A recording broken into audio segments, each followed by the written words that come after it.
दोस्तों, आपको पता ही होगा कि हमारे भारत देश को आजाद हुए 77 इयर्स पूरे हो चुके हैं।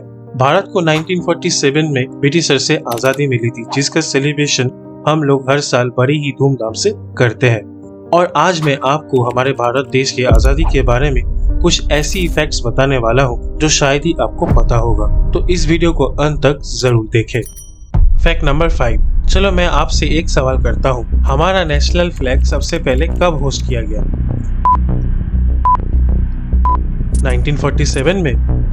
नहीं, हमारा नेशनल फ्लैग सबसे पहले 1906 में होस्ट हुआ, जो दिखने में कुछ ऐसा था। जी हाँ, ये हमारा फ्लैग का फर्स्ट वर्जन है, जिसे कैलकाटा फ्लैग या ग्वालियर टैंक फ्लैग भी कहा जाता था। धीरे धीरे फ्लैग चेंज होता गया और हम अभी जिस फ्लैग को देखते हैं वो 15 अगस्त 1947 में हमारे इंडिपेंडेंस डे के दिन होस्ट किया गया, जिसे पिंगली वेंकैया ने डिजाइन किया था। Fact number 4। 15 अगस्त 1947 में हमारे देश को ब्रिटिश रूल से आज़ादी मिली थी। पर क्या आपको पता है 15 अगस्त को सिर्फ इंडिया ही इंडिपेंडेंस डे सेलिब्रेट नहीं करता है, बल्कि और भी 4 कंट्रीज सेलिब्रेट करते हैं, जिनमें है South Korea, Bahrain, Republic of Congo and Liechtenstein. Fact number 3। 1947 के इंडिपेंडेंस डे को जब सेलिब्रेट किया जा रहा था, क्या आपको पता है उस वक्त उस सेलिब्रेशन में महात्मा गांधी जी ने पार्टिसिपेट नहीं किया था। कहा जाता है कि इंडिपेंडेंस डे में पार्टिसिपेट नहीं करना उनका पर्सनल चॉइस था। उनका मानना था कि उस दिन हम लोग को फास्टिंग और प्रेयर में गुजारना चाहिए, उनके लिए जिन्होंने हमारे देश के लिए अपना बलिदान दिया है। आपको क्या लगता है कि हमें इंडिपेंडेंस डे किस तरह से मनाना चाहिए? मुझे कमेंट्स में आप लोग जरूर बताना। Fact number 2।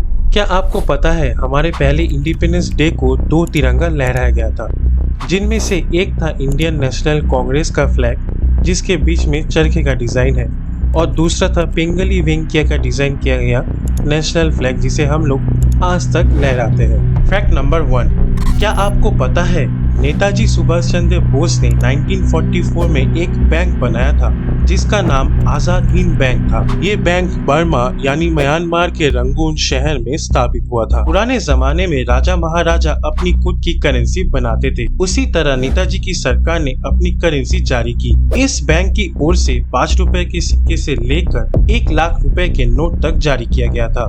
नोट्स के लेफ्ट साइड पे नेताजी की फोटो छपी रहती थी और राइट साइड पे आजादी के पहले का इंडियन मैप और उसके ऊपर स्वतंत्र भारत लिखा होता था, और कुछ नोटों के बीच में ये लिखा होता था, तुम मुझे खून दो, मैं तुम्हें आजादी दूंगा। एक्चुअल में ये नोट्स इंडियन रुपीस नहीं थे, बल्कि प्रॉमिसरी नोट्स थे, जिसका मतलब देने वाले व्यक्ति को उतनी रकम रुपए में भी देनी होगी। और यहाँ तक कि इस नोटों के बीच में ये लिखा होता था, I promise to pay the bearer the sum of. Subhash Chandra Bose ji ने जापान और जर्मनी की सहायता से आजाद हिंद बैंक नोट्स छपवाने का इंतजाम किया था। उम्मीद है आपको इस वीडियो से बहुत सी जानकारी मिली होगी और हमारे आजादी की समय की ये फैक्ट्स आपको जरूर इंटरेस्टिंग लगी होगी। इस तरह की वीडियोस आगे देखने के लिए माइंडफुल फैक्ट्स को सब्सक्राइब करें और इस वीडियो को लाइक शेयर करना ना भूलें। Thanks for watching.